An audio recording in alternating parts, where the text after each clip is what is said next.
Part 1. The Blue City. Libaan was born and raised in Mogadishu, the breathtaking blue city that stretched along the vast Indian Ocean. It was a city where kind-hearted young souls roamed its sunlit streets, playing, laughing, and dreaming despite the shadows of endless conflict that had touched so many lives. Libaan had two inseparable friends, Ahmed and Ayanle. The trio was known for their boundless energy and mischievous spirit. They attended the same school, played football in the dusty streets of Waberi, and whenever they had free time, they raced down to the golden beaches to swim, splash, and chase waves like little sea warriors. Ayanle had a legendary love for food, especially sambus, the crispy, spicy Somali sambus.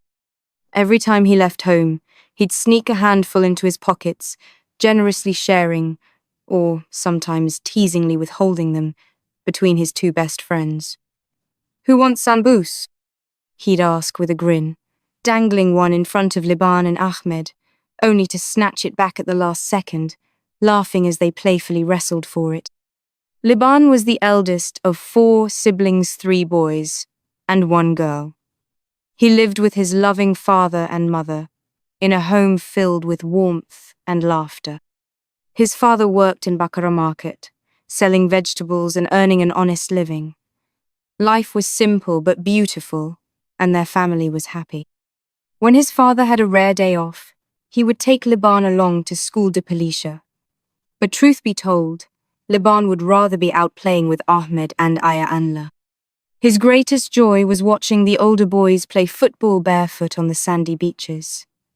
The way they kicked up clouds of golden dust, their swift movements, the roar of the small crowd, it was magic. But his father, a firm yet gentle man, always reminded him, "Dad, those boys are older than you. Their bones have been through more than yours. Elder bones break you. You'll play when you're older. Don't rush." Libaan, of course, did not understand why age had to stand in the way of his football dreams. Bones don't break that easily, he would protest, kicking at imaginary opponents as he walked beside his father. On rare days when Libaan accompanied his father on errands, there was a moment he always looked forward to: the snack stop. As they made their way back home, Libaan would tug at his father's sleeve.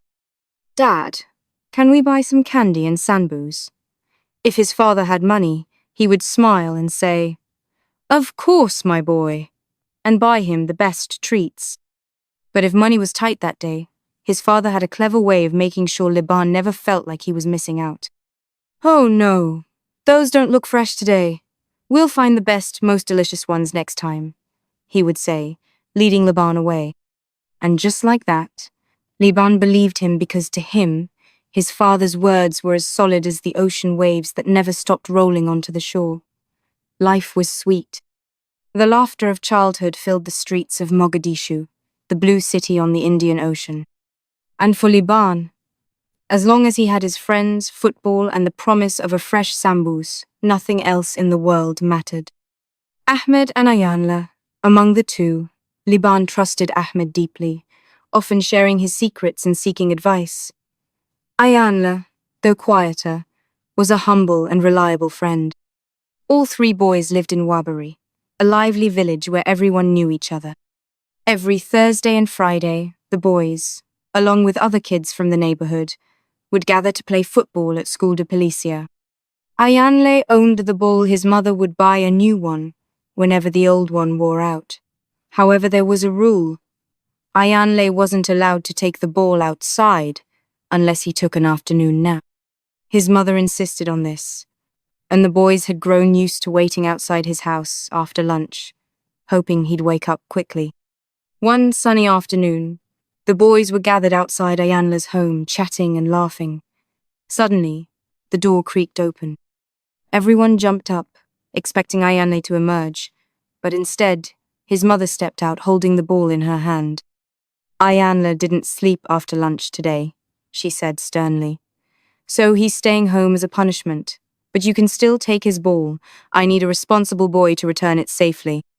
Libaan stepped forward, pleading, "Please, just this once, let him come with us." His mother shook her head. I buy him everything he needs, and he must learn to listen. If you want to play, take the ball and bring it back when you're done. Ahmed quickly volunteered. I'll take care of it.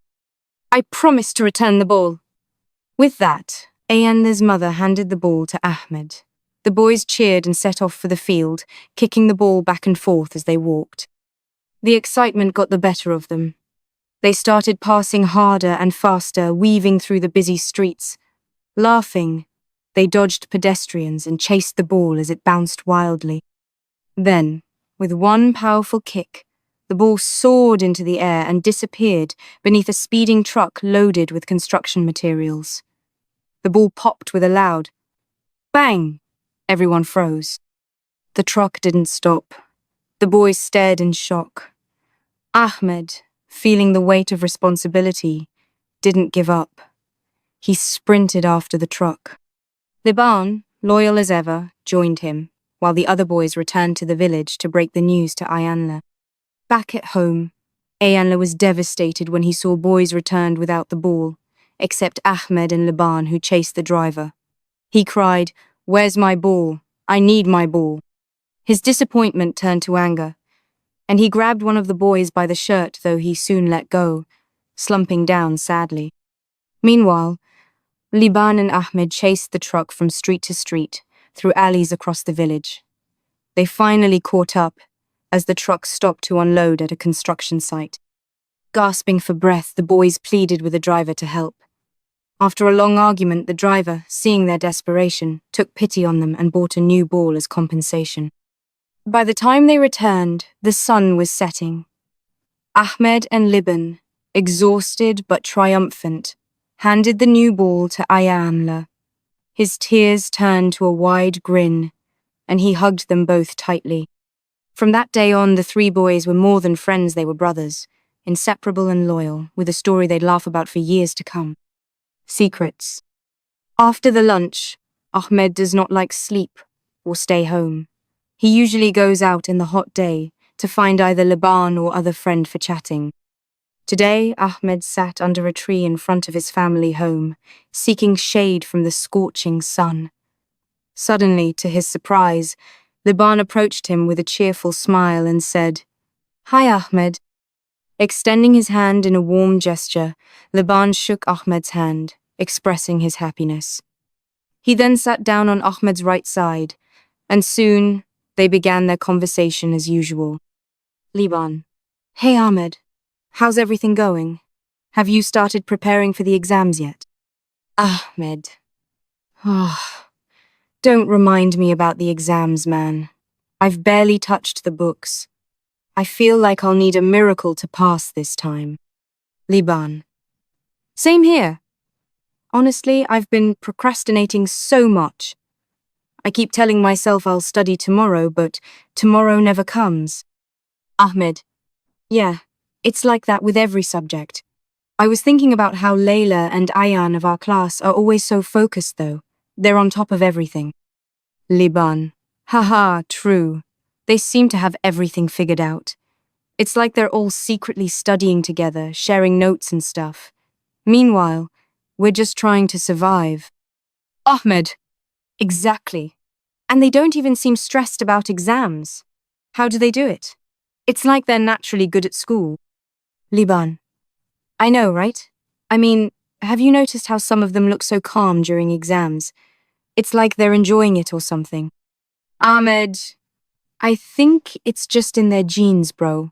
But honestly, I won't mind if they teach me a thing or two about staying organized." Libaan: "Maybe we should ask one of them for help. But on a side note, I was thinking about how much we joke around, but some of the girls in our class have such cool personalities."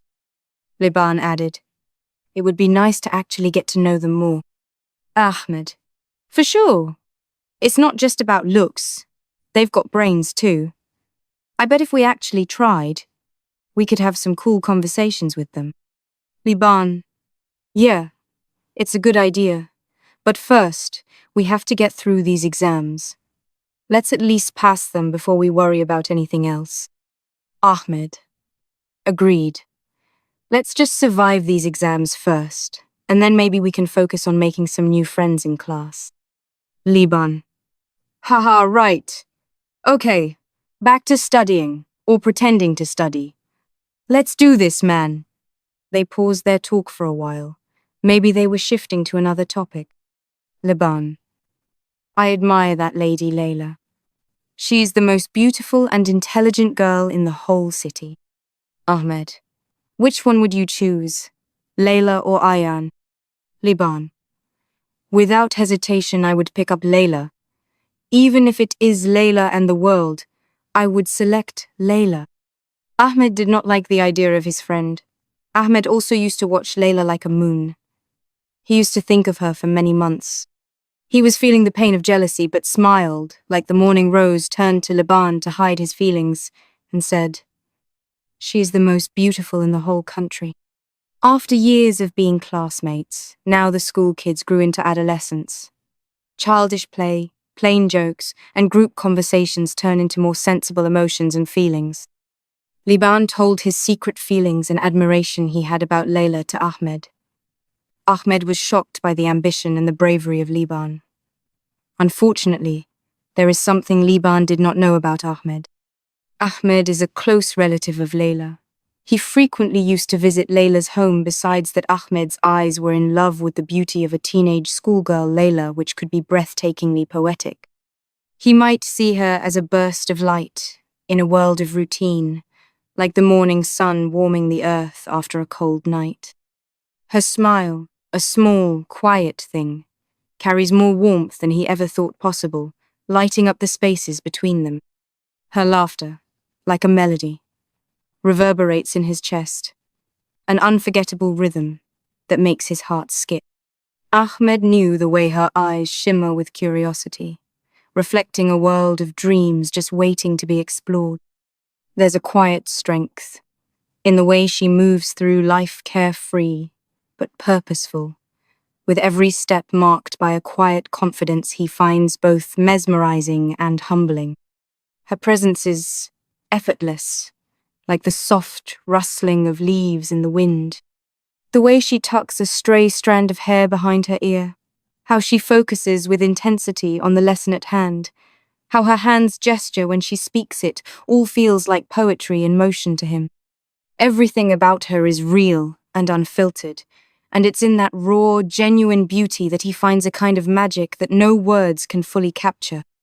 It's not just her outward beauty, though she's undeniably lovely, but the little things. She was genuine and had a decent personality. The way she listens with full attention, the way she cares for the people around her.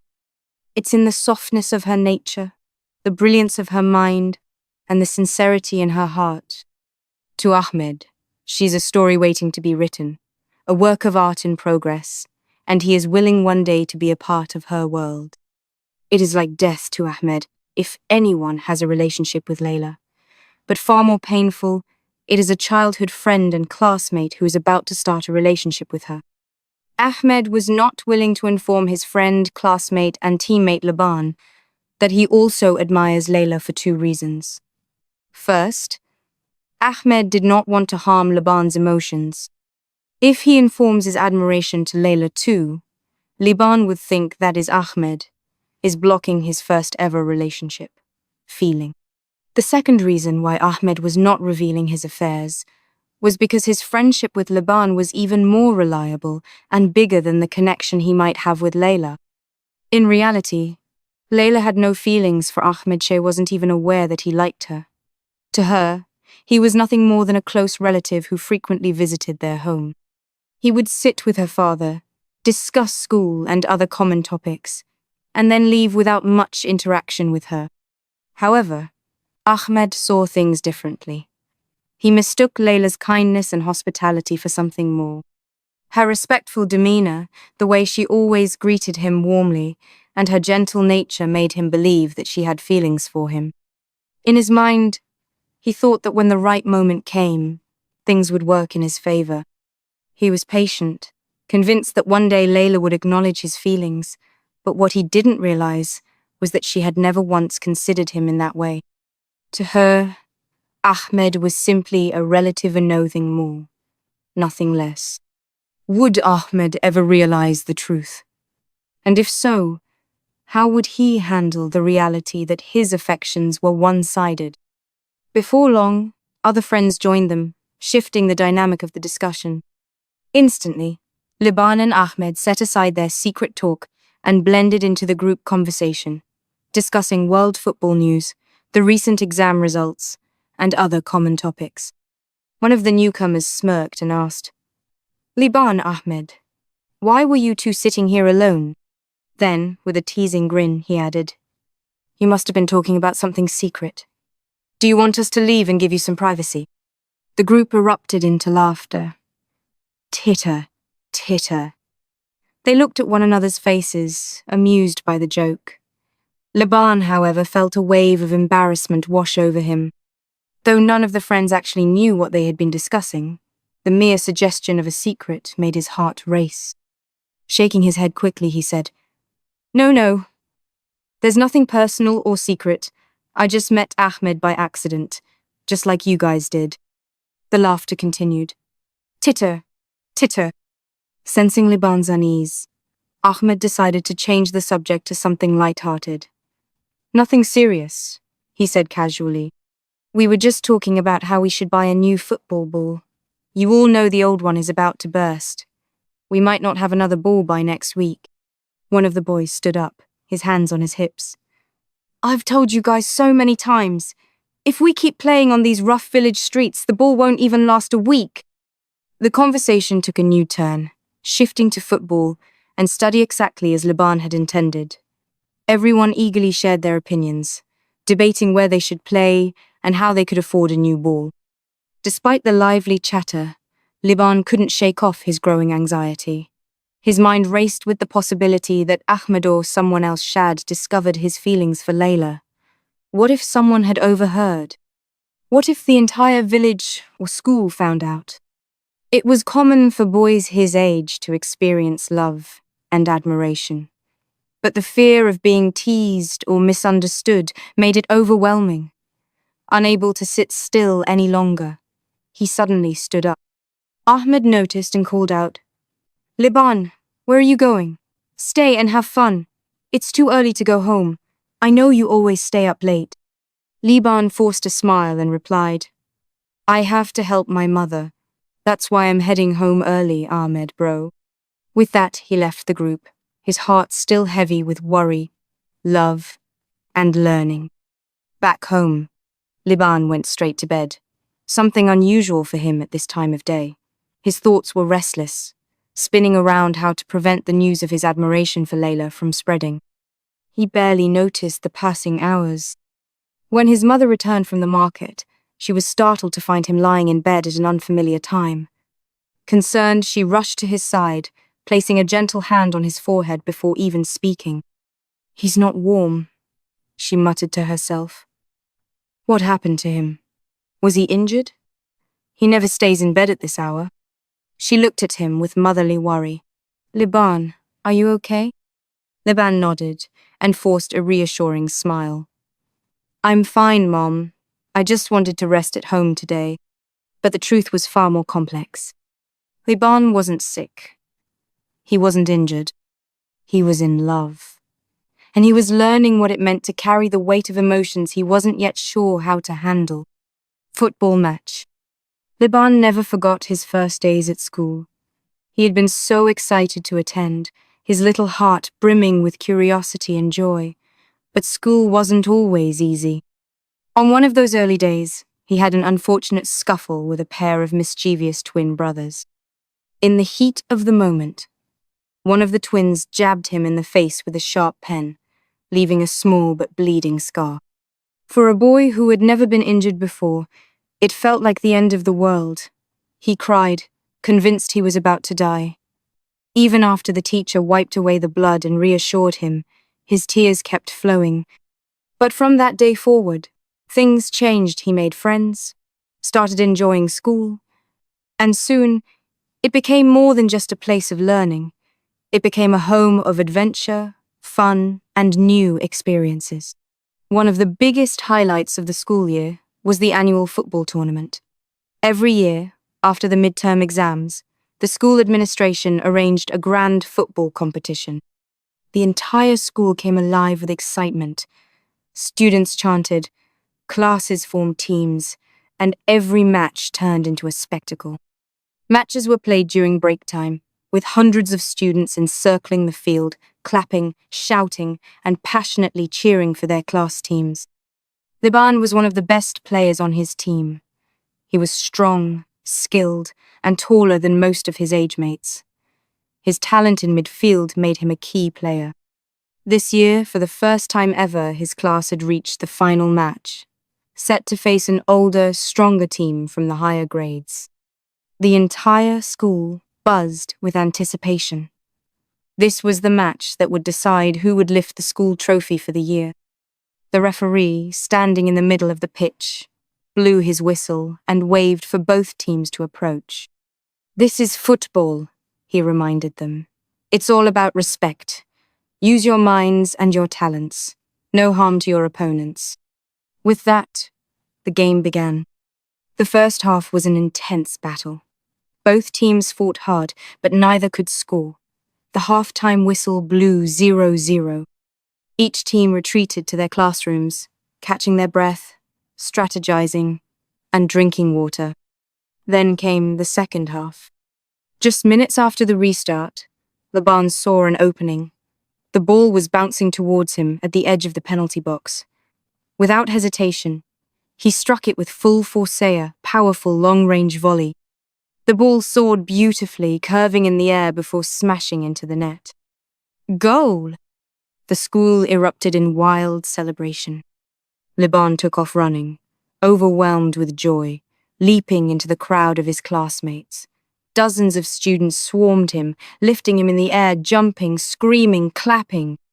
But in the frenzy of excitement, Libaan was pushed too hard. He lost his balance and fell awkwardly to the ground. A sharp crack cut through the air. The cheering stopped. Libaan lay on the ground, his face twisted in pain. At first, some thought he was just acting or exaggerating until the referee sprinted towards him and gasped at the sight. His right leg was badly bent in the wrong direction. A hush fell over the crowd. The excitement had instantly turned into horror. His teammates, who had just been celebrating, now stood frozen in shock. Some of the younger students covered their eyes, unable to look. Teachers rushed onto the field. Libaan's cries of pain filled the air, and the once festive atmosphere turned into mourning. He was quickly carried to a vehicle and rushed to the hospital. Back at home, Libaan's father sat silently, worry etched deep into his face. He had already been struggling to make ends meet, working tirelessly at Bakara market to provide for the family. Now, his eldest son was lying injured, unable to walk. Half the night, he couldn't sleep, his mind racing with fear. What if the injury is serious? How will we afford treatment? What if my son never plays football again? The weight of uncertainty pressed heavily on his heart. But the next morning, something unexpected happened. A group of teachers, students, and school administrators arrived at their home, bringing gifts, words of encouragement. They sat with Libaan's father, comforting him, assuring him that the school stood by them. They spoke to Libaan, who lay on his bed, his leg wrapped in bandages. They encouraged him, telling him he was a hero on the field, and he would heal and return stronger. As they left, his father felt something he hadn't felt all night. Hope. The burden on his shoulders seemed a little lighter. For the first time since the injury, he allowed himself a small smile. Yes, they were struggling. Yes, life was uncertain, but they were not alone. The community, the school, and even the classmates of his son had shown up for them.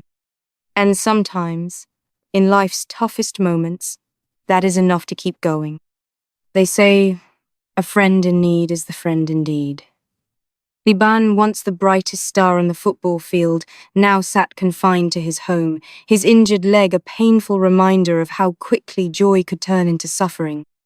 His days blurred together, missing class after class, falling behind on lessons, and feeling a growing sense of isolation. His two closest friends, Ayanle and Ahmed, had always been by his side, but now, unknowingly, they had drifted away. They used to go to school in the mornings, play football in the afternoons, and carry on as if nothing had changed. But there was one person who saw beyond his silence, Leila. She had always been his greatest academic rival, the only one who could challenge him for the top rank in class. Leila and Libaan had been classmates for 3 years, and in all those years no one else could challenge them when it came to academics. It was always one of them at the top if Leila took first place in an exam. Libaan was just a mark behind, and if Libaan won, Leila was right on his heels. Their competition was fierce but never bitter. Instead of hatred, there was a deep respect between them, a silent understanding that they pushed each other to be better and improve beyond the limits. Their competition was fierce, their debates endless, but beneath it all was a quiet respect. Now, for the first time, competition didn't matter, but their rivalry wasn't just about scores. It was about proving to themselves that they could be the best, about never settling for second place. The entire class admired their dedication, and even the teachers often joked that they were like two sides of the same coin, different yet inseparable. However, one event changed everything. During the intra-school football tournament, Libaan, the star midfielder of their team, suffered a terrible injury. He broke his leg while trying to celebrate a decisive goal scored, and his school life came to an unexpected halt. Unable to walk, he had no choice but to stay home, missing weeks of classes. Leila noticed how Libaan was missing not just school but also the support he desperately needed, and Leila, despite their competitive nature, did not see this as an advantage. She could have enjoyed an easy victory in academics, but she didn't. Instead, she quietly decided to help him. As Somali culture discouraged girls from visiting boys' homes, she found another way. She approached Ayanla one afternoon and asked, "Can you bring me Libaan's books? I want to copy the lessons for him." Ayanle, caught off guard, hesitated before finally nodding. Leila worked tirelessly, making sure every lesson, every equation, and every note was perfectly copied into Libaan's books. It was an act of selflessness that no one had asked of her, but she did it anyway. Every day, she carefully copied notes from class, making sure Libaan wouldn't fall behind. Every weekend, she gave the notes to his best friend Ayanle, who would take them to Libaan's house. At first, Libaan was surprised. "Why is she helping me?" he asked Ayanle one evening, flipping through the pages filled with Leila's neat handwriting. Ayanle only chuckled. Maybe she doesn't want to win so easily. Libaan smiled to himself. Maybe Ayanle was right. Maybe Leila didn't just see him as a rival, but as a classmate too. Weeks passed, and with Leila's support, Libaan managed to catch up with his studies. When he finally returned to school, still limping slightly, Leila simply smiled and said, "I am glad you are back on your feet. I wish you not to play football again for your own safety." Libaan paused walking and smiled to show gratitude to Leila and said, "Thank you very much. I am grateful for the endless support you offered me." Leila quickly replied, "Do not mention it. I was happy to support you in the difficult times." Leila resumes her walk, cutting short the conversation. Leila was a shy person, and she was not happy to be seen talking to the boys in the school. Libaan chuckled. "I wouldn't expect you to." Their competition continued as always, but from that moment on, they both knew some rivalries weren't about defeating the other. They were about pushing each other to be the best versions of themselves. And no matter who stood at the top, they would always respect each other. Her words, simple yet heartfelt, meant everything. Libaan recalled his memories of her, the weight of all she had done sinking in. She had carried him through his darkest days, not out of duty, but out of kindness. He would never forget that. From that moment on, something shifted in their class. The friendships among Libaan, Leila, Ayanle, and Ahmed deepened. They became more than just classmates. They became a team. Whenever one of them missed school, the others ensured they didn't fall behind. If one struggled, the rest lifted them up. They learned that life wasn't just about winning or competing, it was about standing together, like a pack of wolves, fighting for one another and never leaving anyone behind. Two hearts. Days turned into weeks, and weeks into months. The rhythm of school life continued, each student chasing dreams of a brighter tomorrow. Their hearts brimmed with hope for a good university, a successful career, and a future filled with adventure. They imagined themselves exploring the serene beaches of Isle, the historical town of Warshik, or the breathtaking views of Gubwoin and Berar. Beyond their homeland, they envisioned visiting the golden shores of Camps Bay, the misty waters of Lake Victoria, the iconic pyramids of Egypt.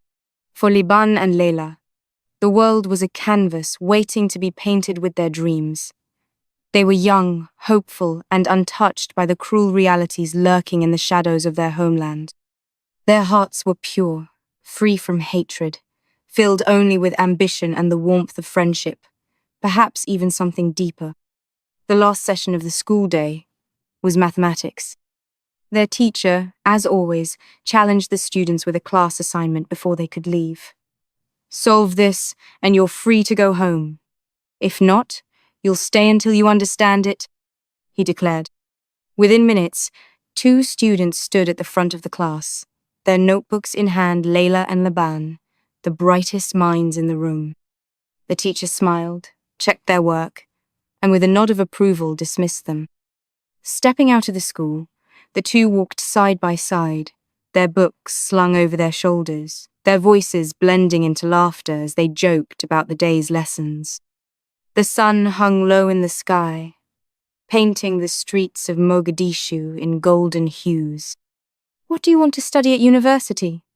Libaan asked, glancing at Leila. She walked with quiet confidence, her school bag bouncing slightly on her back. "Medicine," she said. "My father has suggested it more than once." Libaan smiled. "That suits you, you have a caring heart. But it means I'll have to break a bone or two just to see you in action." Leila laughed, shaking her head. "Don't be ridiculous. You're already an expert at getting injured on the football field." He grinned. "True, but I think I'll stick with civil engineering. If time and fate allow, of course."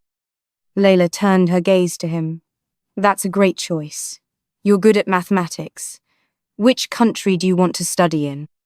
Libaan exhaled, as if the weight of the future pressed on his shoulders. "I haven't discussed it with my father yet. But maybe. I'll be in your footsteps." Leila paused for a second, caught off guard. "You're kidding, right?" she asked, a soft smile playing on her lips. Maybe not," Libaan replied, his voice teasing but his eyes saying something else. The warmth between them was undeniable, yet neither had the courage to say what their hearts screamed in silence. They were too young, too focused on the dreams ahead, too afraid to acknowledge the love blossoming between them. As they walked, time seemed to slip away, the distance between school and home shrinking far too quickly. Before they knew it, they were standing outside Leila's house. The life-changing moment, a father's last act of love. No one ever knows when life's defining moment will arrive. Tragedy often comes suddenly, striking with an unforgiving force. Losing someone you love, someone who has been an essential part of your life, does not mean the end. Instead, it marks the beginning of a new chapter, one filled with its own challenges, sorrows, and bittersweet moments. It was an ordinary afternoon, one that should have been just like any other. Libaan's father, a kind and responsible man, took his wife to a nearby hospital after she complained of severe headaches. He sat by her side patiently as they waited for the doctor. After a thorough examination, the doctor reassured them. "It's just malaria," he said. "She needs rest, a proper diet, and these medications. There's no need to worry." Relieved, Liban's parents returned home. His mother, exhausted from the long wait and the stress of the hospital visit, asked her husband for a favor that night. "My love," she said gently, "I don't have the energy to cook dinner for the children tonight. Could you bring something from the restaurant?" Without hesitation, he smiled and said, "Don't worry, my dear. I'll bring a nice dinner tonight. Just keep the children entertained and make sure they don't sleep hungry." As the call to Isha prayer echoed through the streets, he left for the restaurant. He ordered a generous meal, fragrant, well-cooked rice, tender-fried mutton, and an assortment of sides. The food was carefully packed into a black plastic bag. With warmth in his heart, he walked briskly back home, eager to see his children enjoy the meal. But fate had other plans. Two masked robbers lurked in the shadows, their eyes fixed on the black plastic bag in his hand. They followed him silently through the dimly lit streets, waiting for the right moment to strike. Just as Libaan's father reached the doorstep of his home and raised his hand to knock, they seized him from behind. "Hand over the bag," one of them barked, and they leaped out brandishing sharp knives. Startled but composed, he gripped the bag tightly. "Please," he pleaded, "this is just food for my family."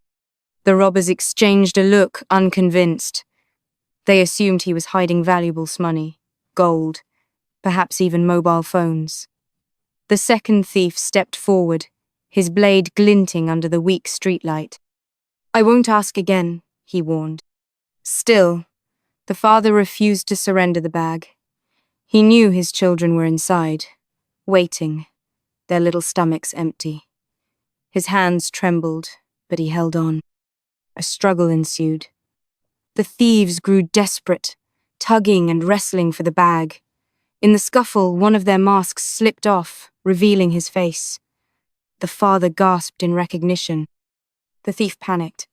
If the man lived, he could expose their identities. Their fear of being caught outweighed their hesitation. Without a second thought, the unmasked thief lunged forward, plunging his knife into the father's chest. A deep silence followed. The father staggered, his grip on the bag loosening. His breath grew shallow as he collapsed at the doorstep of his home. The robbers grabbed the bag and fled, their hands shaking as they vanished into the night. But when they opened the bag, expecting riches, their hearts sank. It was just food, exactly as he pleaded early. Nothing more. They had taken a life over a simple meal. Inside, the children's laughter faded when they heard the agonizing cry of their mother. She rushed to the door, flinging it open, only to find her husband sprawled on the ground, blood pooling beneath him. His breathing was weak, his eyes barely open. "Help! Someone help us!" she screamed. Neighbors rushed out, their faces painted with shock and sorrow. They carried the father inside, desperately trying to save him, but the wound was too deep. The life in his eyes slowly dimmed, and with one final breath, he was gone. A painful silence filled the house. Outside, the food he had fought so hard to bring home was scattered across the ground. Stray cats and goats feasted on it, unaware of the tragedy that had unfolded. That night, grief wrapped itself around the household. The laughter of the children was replaced with tears, and the warmth of a father's love was stolen away in an instant. For Libaan and his family, life would never be the same again. It was the night everything changed, the night love was taken by cruelty, the night innocence was lost, and the night a father's final act was one of sacrifice. A new chapter had begun, but it was one they never wanted to read. A widow's silent tears. Life for Libaan's family changed forever, after the sudden and tragic loss of his father. The man who had been their protector, provider, and pillar of strength was gone, leaving behind a void that no words could fill. As the days passed, his mother, now a grieving widow, braced herself for the challenges ahead that would reveal the true colours of those she had once called family. In the immediate days following the burial, their home was filled with people. Relatives, friends, and neighbours flooded in, bringing goats, sacks of rice, money, and other food items. It was part of the funeral tradition, a gesture of support for the grieving family. At least, that's what it was supposed to be. But what unfolded before Libaan's mother's eyes was something entirely different. The very people who had brought food and livestock were the ones consuming it. The goats were slaughtered, cooked, and devoured by visitors. The rice and other provisions, meant to sustain the widow and her children, were prepared in large pots and served to every guest, with little thought given to the ones who needed it most. From a quiet corner, the mother watched helplessly as groups of women circled around, carrying black plastic bags filled with food to take back to their own homes. Her lips trembled as she whispered to herself, "Why are they consuming everything so extravagantly and irresponsibly? Look at them bringing food, only to eat it themselves and share it with distant neighbors who never even knew my husband." She wanted to protest, to stop them, to tell them that she and her children were the ones left behind with nothing. But what could she do? She was just a grieving widow, and her voice, like her loss, was invisible to those who claimed to care. On the seventh and final day of the funeral, a large camel was brought, along with sacks of rice, a halved barrel of oil, and trays of fresh meat. It was a grand feast. Hundreds of people gathered in the early hours of the morning, their voices loud, their laughter echoing through the home. For them, it was almost a celebration. They joked, they smiled, they gossiped, they ate. The air buzzed with the sounds of chatter, as if they had come for a wedding, not to mourn a man who had left behind a grieving wife and fatherless children. Libaan's mother sat in the shadows, clutching the edge of her worn-out scarf. Her heart clenched at the sight. Her children, including Libaan, sat beside her, their small faces filled with silent sorrow. No one came to comfort them. No one sat beside them to mourn. And when the morning feast ended, the final betrayal unfolded. The old women who had been cooking in the kitchen carried away the last of the food, taking it home without asking. By noon, the house was silent. The noise, the crowd, the so-called mourner soul had vanished, leaving behind only the widow and her children. The reality of their new life settled in like a heavy stone. The most people who had filled the house for a week had not come to console or support them. They had come for the food, for the gathering, for the show. Now, the real mourning began. Now, the struggle for survival truly started. And for the first time since her husband's death, Libaan's mother allowed herself to cry not for the funeral, not for the people, but for the uncertain future that lay ahead for her children. She was alone, completely, devastatingly alone. The mourning wife uttered, for her husband's death, "The echoes of your laughter fade, yet in my heart you stay. I trace the pillow where you lay, cold and empty, night and day. Your hands once held me safe and tight, now shadows steal you from my sight. I call your name into the night, but only silence holds me tight. Gone from my arms, but never my soul. Love lingers though death took its toll." Libaan's mother sat in the dimly lit room, surrounded by her children. The once bustling house, filled with visitors and mourners, was now eerily silent. The night stretched on, long and lonely. The weight of her husband's absence pressed on her like an invisible force. Late in the night, when the city had quieted, she stood up for prayer. Tears streamed down her face as she raised her hands, whispering her grief to the heavens. How many innocent husbands have been taken too soon, leaving their loved ones behind? How many loyal men have set sail at dawn, only to vanish into the depths of the Indian Ocean, their families left waiting by doors that will never open? How many brave countrymen have fallen in battle, their comrades burying them in distant lands, while their children back home receive nothing but a bundle of their belongings?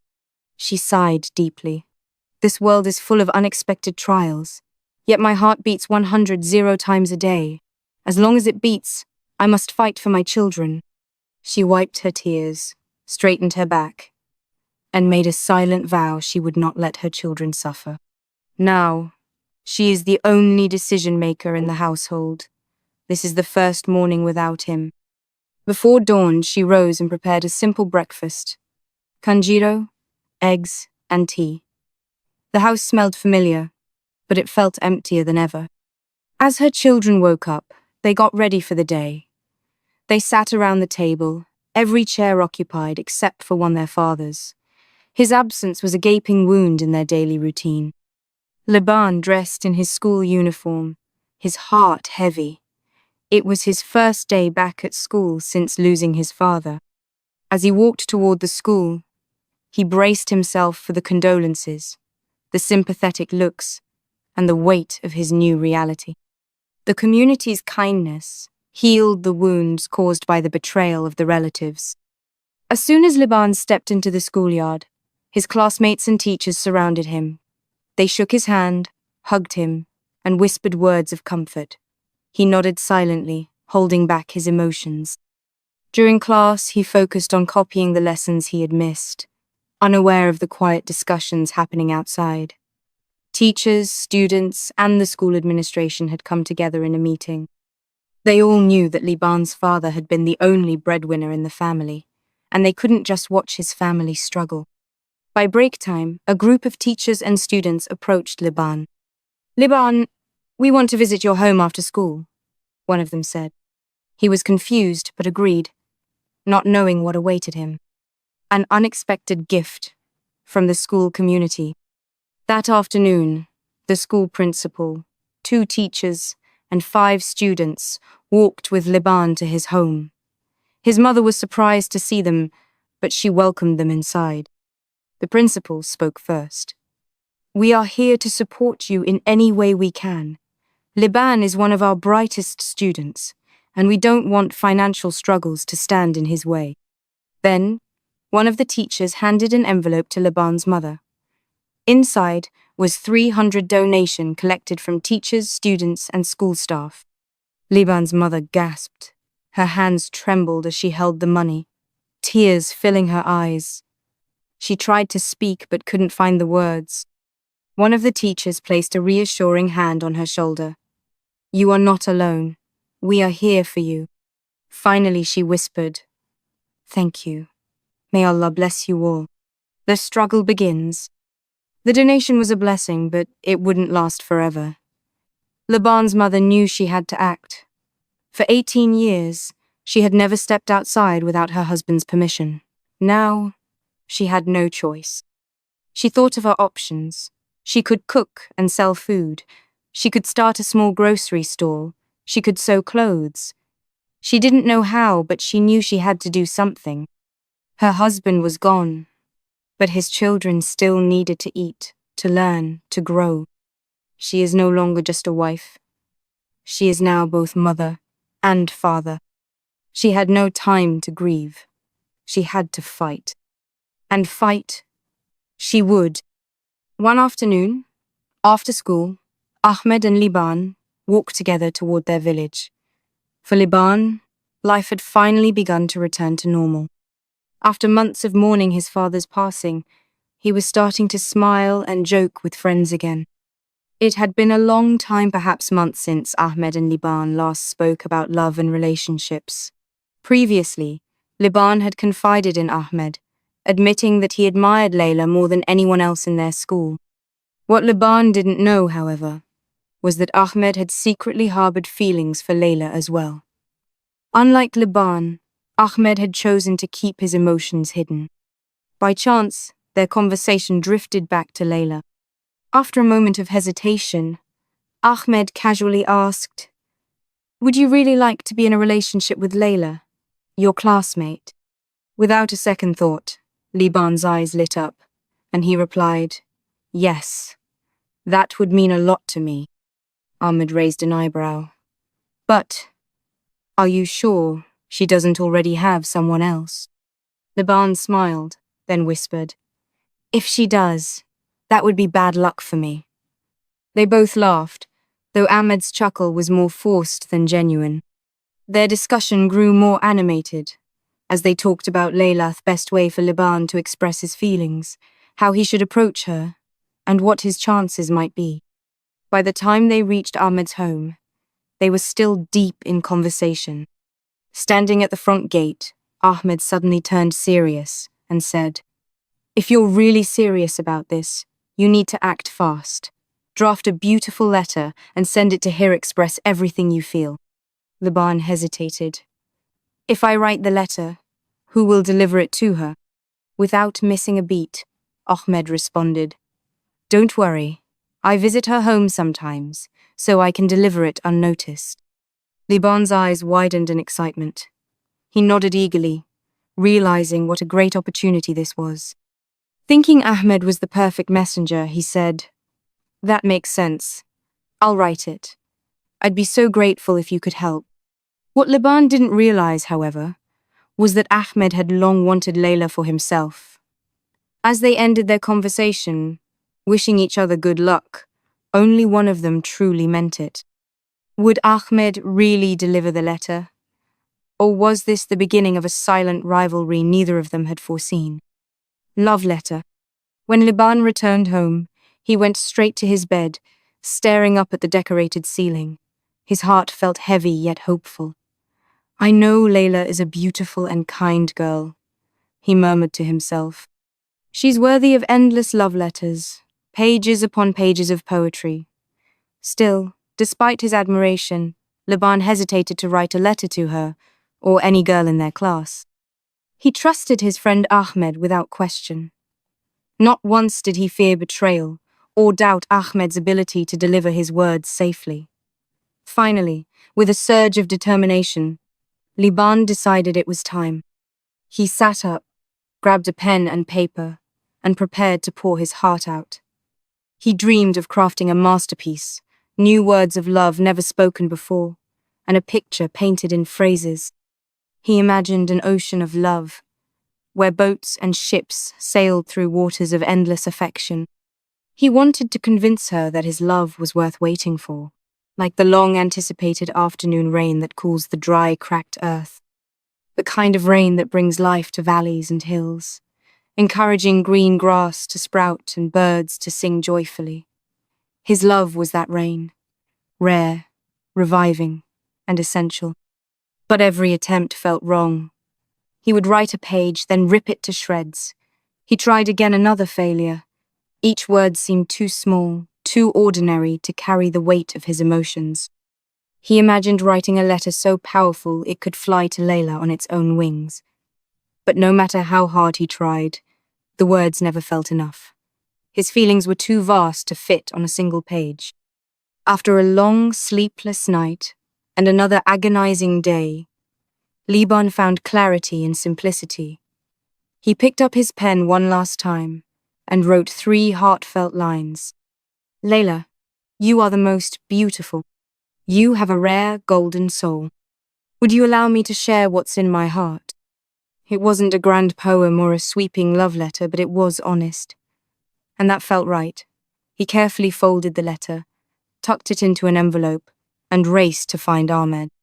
When he found his friend, Liban's hands trembled. The weight of hope and fear made his voice shake.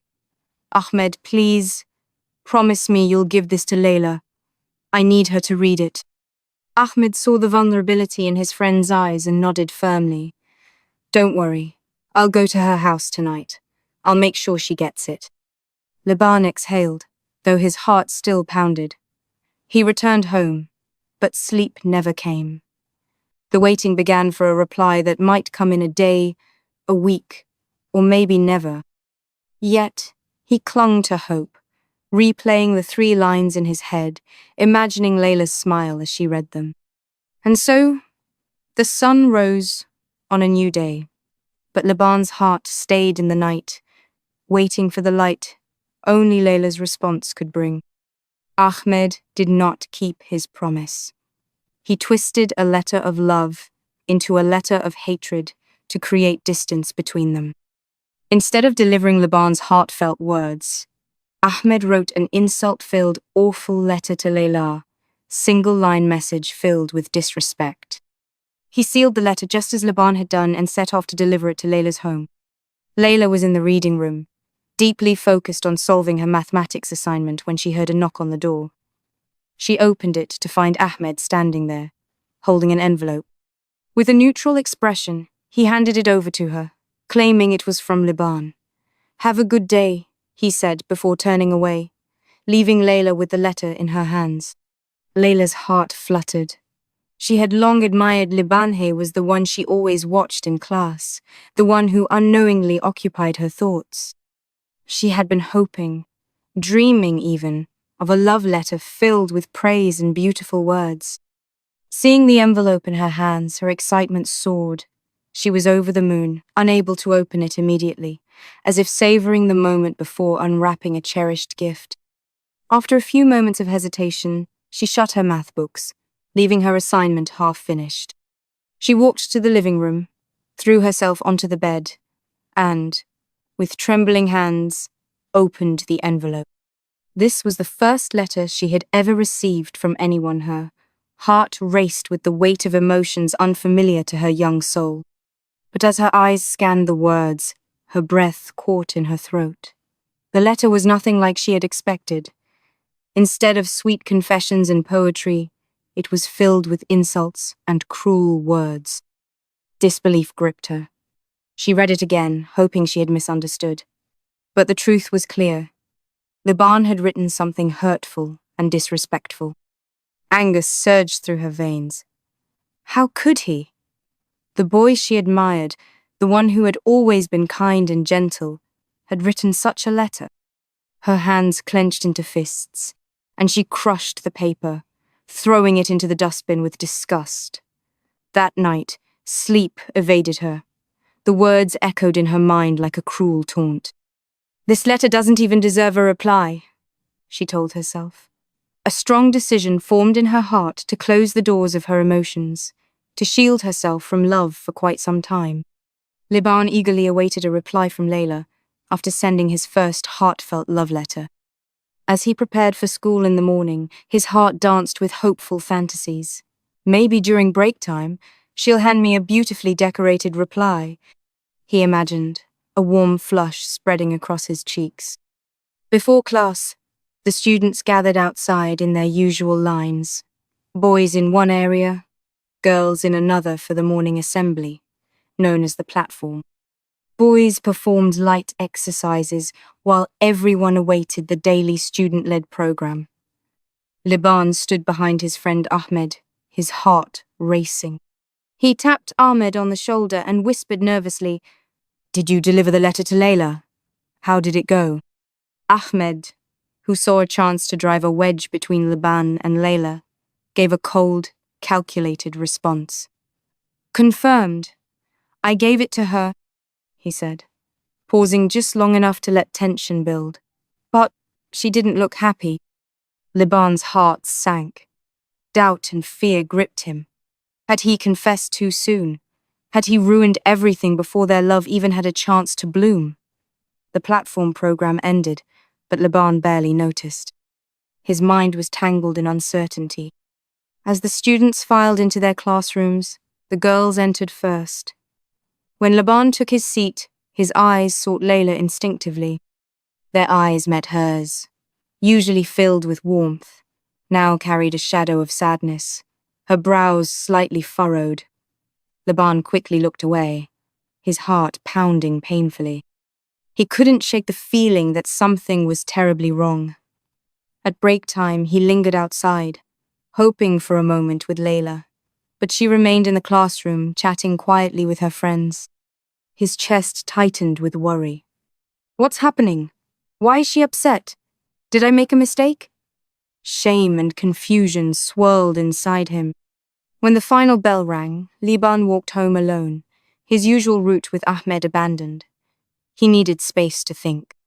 He glanced back, catching sight of Leila walking away with her friends, her head slightly bowed. The distance between them felt heavier than ever, not just in steps, but in hearts. As he walked, his mind spun with possibilities. He replayed every moment, every word. The joy of his first love was now clouded by doubt and betrayal. Yet, deep down, a flicker of hope remained, the hope that somehow they could untangle this web of misunderstanding and find their way back to each other. The next day at school, she avoided both Libaan and Ahmed. She refused to look in their direction, carrying herself with an air of indifference, though inside she was hurting. But something nagged at her. When she returned home, a restless curiosity overtook her. She found herself by the dustbin, pulling out the crumpled letter. She unfolded it carefully and read it again once, twice, 10 times. And then, something clicked. This isn't Libaan's handwriting. Suspicion gripped her heart. Libaan's handwriting was always neat, graceful. This was messy, unfamiliar. Doubt swirled in her mind. But one thing she knew for certain, Libaan was not someone who would ever hurt her like this. He was a kind-hearted boy, one who had always respected her. She had helped him catch up in class when he was injured playing football. He had always shown gratitude, always been gentle. No, this letter wasn't his doing. She decided not to respond. She would wait and see what Libaan would do next. If he had truly written the letter, he wouldn't care about her silence. But if he was waiting for her reply, if he was wondering why she hadn't answered his heartfelt words, then something was terribly wrong. And Libaan was waiting. Every passing day, he wondered why Leila hadn't replied. Had she not received his letter? Did she not care? Doubt crept into his heart. He had poured his emotions into that letter, expressed feelings he had never voiced before. And yet, there was no reply, no sign that she had even read it. Ahmed watched from the shadows, satisfied. His plan had worked. He had successfully driven a wedge between them. Now, it was only a matter of time before their bond faded completely. But Leila wasn't one to be fooled so easily. And as days passed, she knew she had to uncover the truth.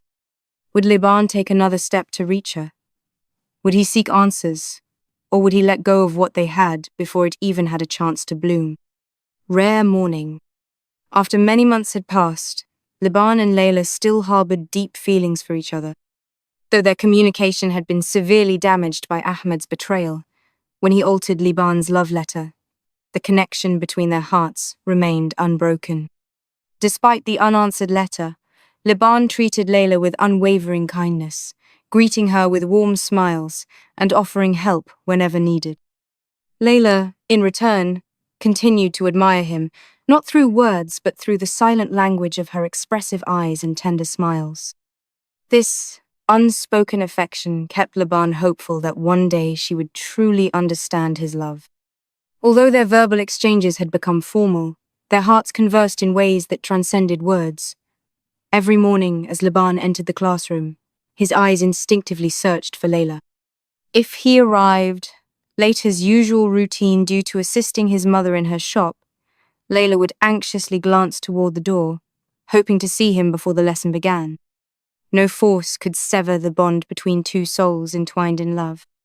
One rare morning, fate arranged a special moment for them. For the first time in a long while, Libaan arrived earlier than the rest of the class. To his surprise, Leila also happened to arrive before anyone else. As she stepped into the classroom and saw him sitting there, an uncontainable surge of happiness and nervous excitement fluttered in her heart, a telltale sign of love's undeniable presence. Libaan, noticing her entrance, greeted her with a heart-melting smile, one that instantly eased the surprise and nervousness from her heart. Leila walked gracefully to her seat, placed her books on the table, and, after a brief pause, turned back to glance at him with an affectionate gaze. "I'm glad you came early today. It has been so long since you've arrived before anyone else," she said softly, her voice laced with a quiet joy. Libaan's eyes sparkled as he responded, "Thank you, Leila. I usually arrive late because I help my mother in her shop. Fortunately, the teachers understand my situation and don't punish me." Their conversation, though brief, carried the weight of unspoken emotions. Every word was wrapped in warmth, respect, and a love that neither could deny. For a fleeting moment, the world outside ceased to exist. There was only the two of them, locked in an exchange that, though simple, meant everything. He hesitated, then finally asked, "Did you receive the letter Ahmed delivered to you?" Leila's expression immediately shifted. Her brows furrowed, and she folded her arms. "Why are you bringing that up now?" she asked, clearly annoyed. Libaan was taken aback by her reaction. "Did you even read it?" he asked cautiously. Leila scoffed, her voice sharp. "Of course I read it, but if you really wrote that, then I never expected such words from you, Libaan." Confused, Libaan paused, talking. "What do you mean?" "I poured my heart into that letter." Leila turned to face him, eyes filled with disappointment. "Then explain why your heart was filled with insults. Do you think I would reply to that?" Libaan's stomach dropped. "Insults?" he repeated, his mind racing. "Leila, I wrote about how much I admire you, how you're the smartest, kindest, and strongest person I know. Why would I ever insult you?" Leila's anger flickered with doubt. "At least, the handwriting was different from yours." And just like that, it hit him. His mind flashed back to the moment he gave the letter to Ahmed, trusting him like a brother. The smirk on Ahmed's face when he took it. The way he shrugged when Libaan asked later if he had delivered it. The problem was that Ahmed had changed the letter. Libaan's hands curled into fists. "Leila, I swear on everything I hold dear I did not write anything bad to you. I think Ahmed changed my letter." Leila searched his eyes, unsure if she should believe him. "How can I be sure?" And she added, "I'll bring you the letter tomorrow. Then you can decide if I'm lying or not." Libaan hesitated, then nodded. "Fine, I'll wait." As she walked out of the class, Libaan stood frozen, anger boiling inside him. His own friend had betrayed him, tried to turn Leila against him. She stepped out of the door, then turned to him. "Have a good time, Libaan," she said softly. As the distant chime of the school bell signaled the morning assembly, Libaan knew he had to leave the classroom as well. But as they walked one after the other, stepping into the bustling morning crowd, the echoes of their short but meaningful conversation lingered in their hearts. It was in moments like these that love, despite all obstacles, found a way to blossom in silence. Although Ahmed had once betrayed Libaan, secretly altering a love letter meant for Leila and driving a wedge between them, Libaan now saw a second chance blooming before him. Time had passed, but the feelings never faded. And now, after a recent moment of shared laughter, warm glances, and mutual respect, Libaan was sure Leila felt something too. Her kind gestures, the way she looked at him when he spoke, and the subtle but constant support she offered these were not just kindness. They were signs of something deeper, of something he had once dreamed of, and now had the courage to believe in again. This time, he would do it differently. No intermediaries, no Ahmed. If he was going to share his heart again, it had to come directly from him with no one in between. That evening, after returning home, Libaan sat quietly in his small, neatly arranged room. He pulled out a clean sheet of paper and his best pen. The room was lit only by the soft glow of the setting sun streaming through the open window. A cool breeze drifted in, carrying with it the scent of the distant sea and the sounds of a neighborhood settling into dusk. Across from his window, in the kitchen of the neighbor's house, a girl around his age was making afternoon tea for her father. A small radio sat on her windowsill, tuned in to a local FM station in Mogadishu, playing a youth-focused program. Then, unexpectedly, the program cut to a break, and a soft, melancholic Somali love song by the legendary Dula began to play. The lyrics, full of yearning and sincerity, echoed exactly what Libaan was feeling deep inside. Mil Bugtan Kudayaya. Hai gaga masujin 2x. Maroon waksad tidada. Maxamedwan kuyeselahi. He paused his writing, set the pen down, closed his eyes for a moment, and let the music wash over him. The melody awakened something raw and powerful in his heart. When the song ended, he felt transformed as if the words had cleared the fog from his soul and shown him the way forward. Inspired, Libaan leaned back over the paper and began to write again, his pen gliding more confidently, his words truer than ever. Dear Leila, the best person I have ever known in my entire life. The most beautiful soul to walk this earth. I really love you. I once failed to deliver my truth, and it cost me the chance to be understood. But I am here now, with no one else's words in between, just mine. From my heart to yours. The smile you carry, the kindness you show, the way your presence lights up every space, it has stayed with me since the day we met. You are unforgettable. And if there is even a small space in your heart where I still live, let this letter be my way back into it. As the great doula once sang, it would heal the wound. Do not withhold. Say only at once, Muhammad, I love you. With all my heart. Libaan. For Libaan, writing the love letter had been an emotional journey filled with hope, fear, and sincerity. He had poured his heart into every word, crafting the message with care and clarity. But one major challenge still stood before him: how to hand the letter directly to Leila, without anyone else, no classmates, no teachers, not even family knowing about it. He couldn't afford another setback like the one Ahmed had caused. This time, it had to be personal, it had to be private, it had to be just the two of them. Libaan knew he would see Leila at school the next day, but he wasn't sure if he'd find the perfect moment. That morning, he arrived late, delayed by his responsibilities at his mother's shop. By the time he entered the classroom, everyone was already seated. He kept the folded envelope tucked deep in his pocket, waiting for the break to try his luck. But even during break time, Leila remained surrounded by her close circle of friends, stalking, laughing and sipping juice under the shade of a tree. There was never a moment when she was alone. After the final bell rang, students left in their usual clusters, boys with boys, girls with girls, walking home together in groups from the same neighborhoods. Once again, Libaan walked home with the letter still pressed against his chest, untouched.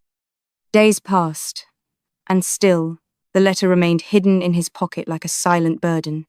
But Libaan didn't give up. He remembered something important. Leila sometimes visited a sweets shop near the corner in the evenings to buy ice cream or frozen juice. And when she came, she usually came alone.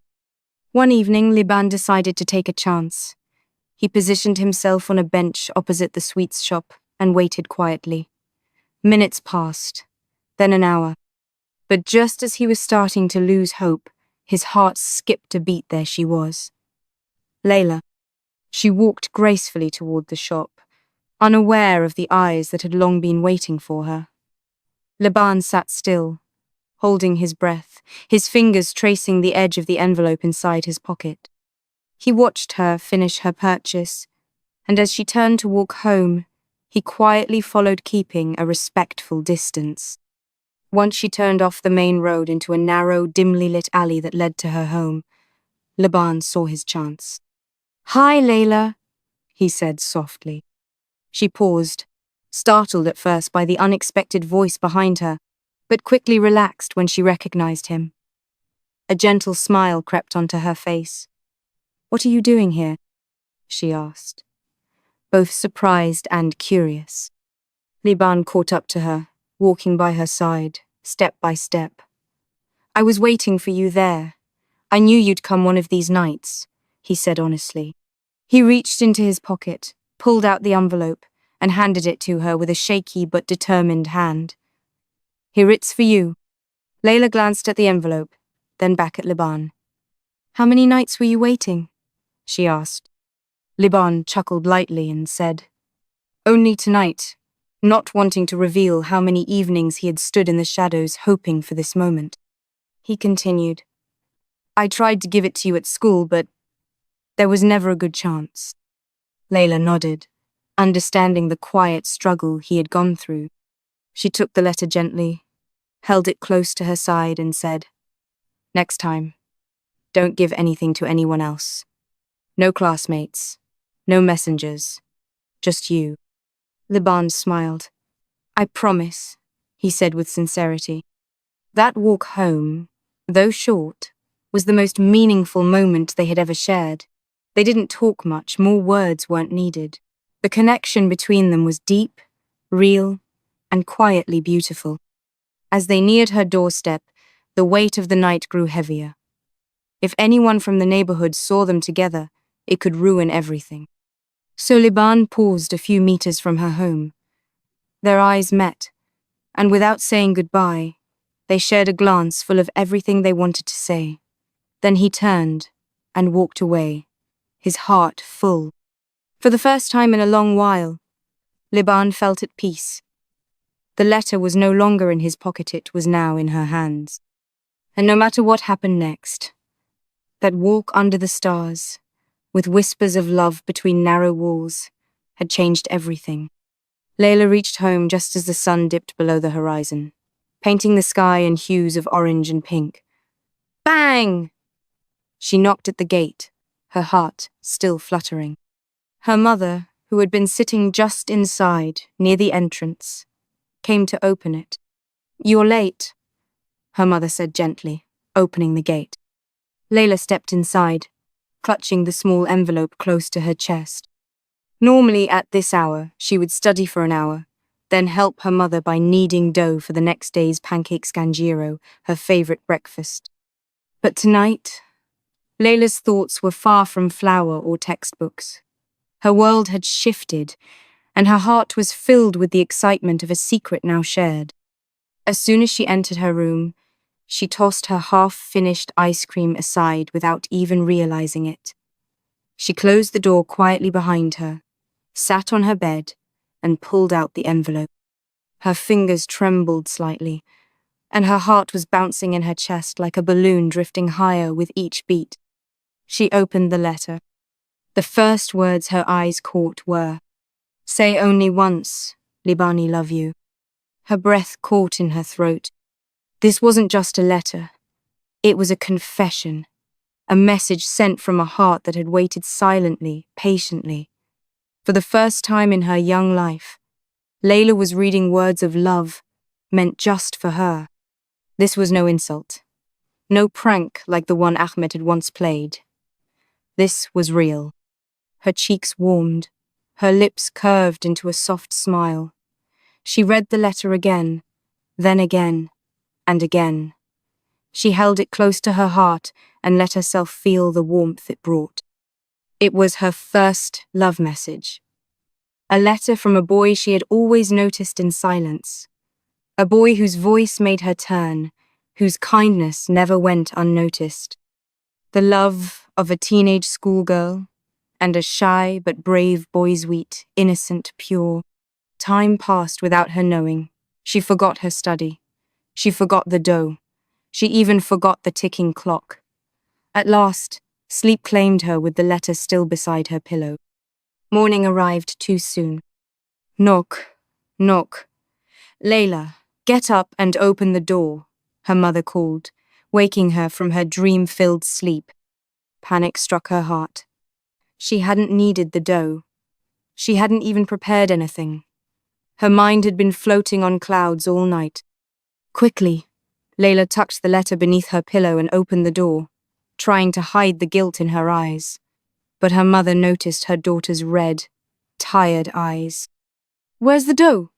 It's getting late, I need to start the pancakes, her mother asked, her voice tinged with concern. Leila looked down. She'd never missed her evening routine before. But this time, she had no excuse. No prepared answer, only the truth buried deep in her heart. I'm sorry, Mama, she said softly. I had a headache, and I was really tired last night. I forgot. Her mother looked at her for a moment. Leila had always been responsible and hard-working. One missed night wouldn't bring judgment. "No problem," her mother said with a warm smile. "I'll go buy some bread from the shop." Leila nodded, although she didn't like bread in the morning. Her favorite was her mother's homemade kanjiro. Still, she had to accept the changes he knew why it happened. "Are you okay with bread?" her mother asked.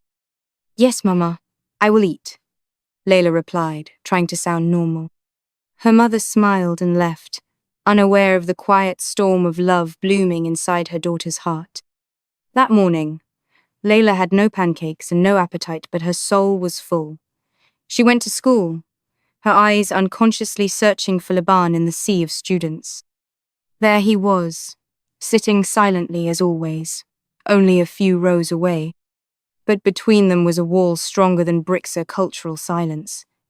A shared understanding that feelings like these, in such a place, could not be shown. School was for learning. Love had no room there, not in words, not in smiles. They didn't exchange greetings, not even a glance that lingered too long. During the break, Leila longed to approach him, to thank him for the letter that made her heart sore, but it wasn't the right time. The space wasn't safe. So, she kept her emotions tucked tightly inside. When she returned home that afternoon, she entered her room, pulled out a fresh piece of paper, and began to write with a magic that only love could give. Her handwriting was neat and soft, each word chosen carefully like petals in a bouquet. She told him what the letter meant to her. She didn't say, "I love you," outright, but her words held it in their warmth, between the lines. She folded it delicately, smiled to herself, and tucked it away. Yet, she faced the same challenge Libaan once did. How do I deliver this without being caught? She couldn't give it at school, and she couldn't risk her parents finding out. So, she hid both his letter and her reply in the safest place she could think of. Beneath the earth, inside a small tin, hidden in the corner of their backyard garden. Some loves grow in the open. Theirs was one growing quietly beneath the soil, nurtured by patience, watered with hope, and waiting for the right moment to bloom. Now it was Leila's turn, her heart full of words, her hand holding the reply letter she'd written with care and emotion. For several nights, she visited the sweets shop where she'd seen Libaan before. The letter rested safely in her jeans pocket. But each time, disappointment met her at the door. Libaan wasn't there. Still, she didn't give up. Something in her heart whispered that their moment would come. Then, one soft Friday evening, it happened. There he was. Libaan sitting on the same bench opposite the sweets shop, just as she had hoped. He looked calm, thoughtful, maybe even waiting for something or someone. Leila didn't call his name. She knew better. The culture was quiet, and so was their love. She trusted he would notice her. She went inside the shop, bought a few small things, and began walking back home. Her eyes flicked toward the bench. "Please see me," she thought silently. And he did. Libaan stood up the moment she stepped out, his heart skipping a beat at the sight of her. As always, he kept a respectful distance, walking behind her in the shadows so no one would suspect anything. Once, she turned off the main road into a narrow, quiet street. The one that led to her home, he quickened his pace. Then, softly, with a voice both gentle and familiar, he said, "Leila, good evening." She turned, her eyes lit with joy. "Good evening, Libaan. I'm so glad to see you," she replied, smiling. "I came looking for you many times. But tonight, finally, I found you." They began walking slowly together, side by side under the silent stars. It wasn't just a walk. It was their momentous pause in time, where everything outside of them faded away. Their steps matched, their hearts beat in harmony, and the unspoken words between them were heavier than air.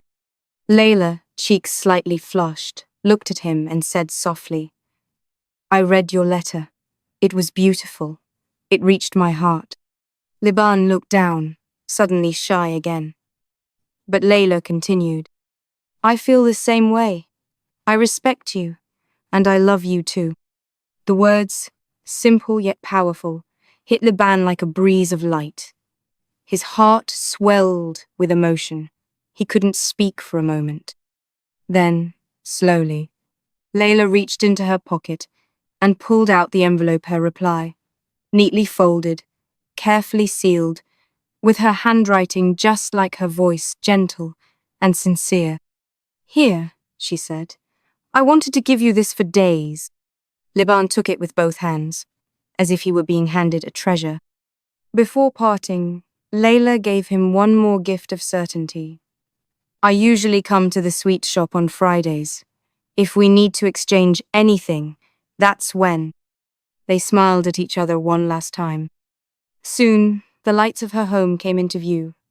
They had to part ways too long outside, and someone might see them. The risks of young love in a quiet neighborhood were always there. Good night, Libaan, Leila whispered. Good night, Leila, he replied, the letter now safe in his pocket. That night, Libaan returned home faster than ever.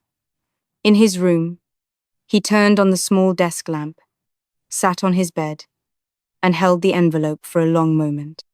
He didn't open it immediately. He savored the feeling, the moment, the quiet joy. Then, he unfolded it. The handwriting was soft, curved like petals. Her words were full of warmth, honesty, and hope. She hadn't only replied, she had given him a place in her heart. For Libaan, no night had ever felt so complete. No one had ever told him, I love you. Not like this. Not from someone he had admired for so long in silence. This wasn't just the end of waiting.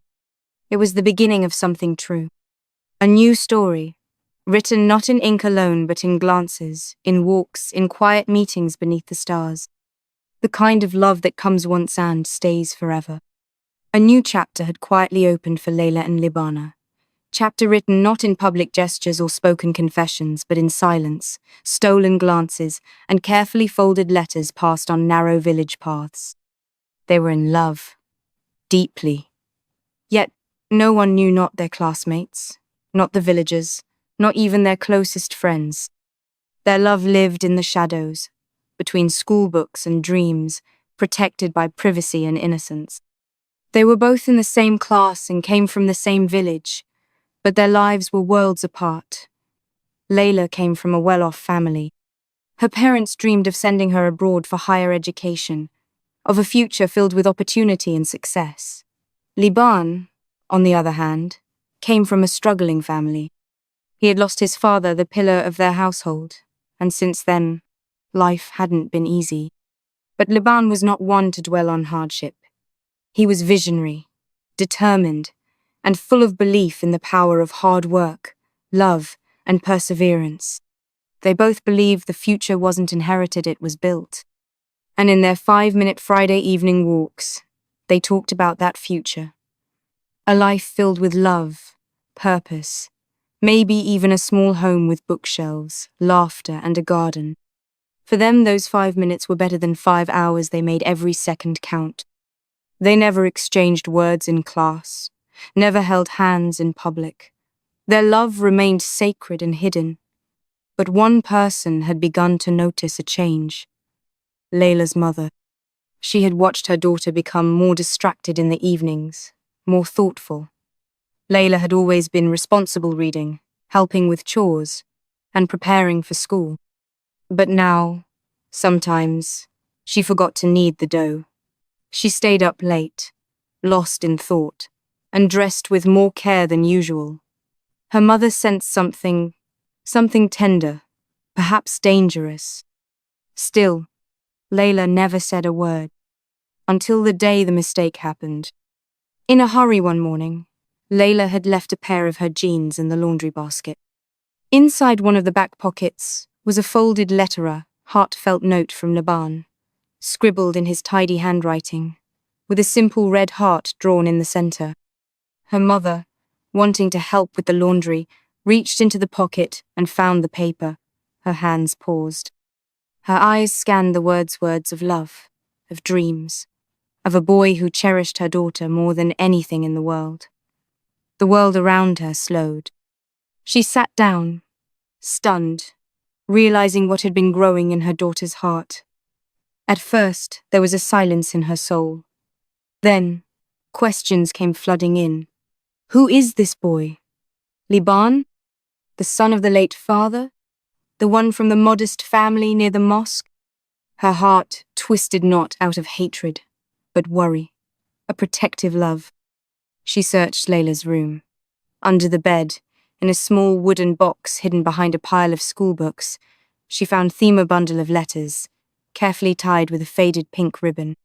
Dozens of messages, all from Libaan. Some sweet and poetic, others thoughtful and reflective. The love was real, but so were the risks. Later that day, when Leila's father returned home, her mother took a deep breath and handed him the letters. He read silently. His jaw tightened. There was no shouting, no anger, just a heavy silence between two parents now facing a truth they hadn't seen coming.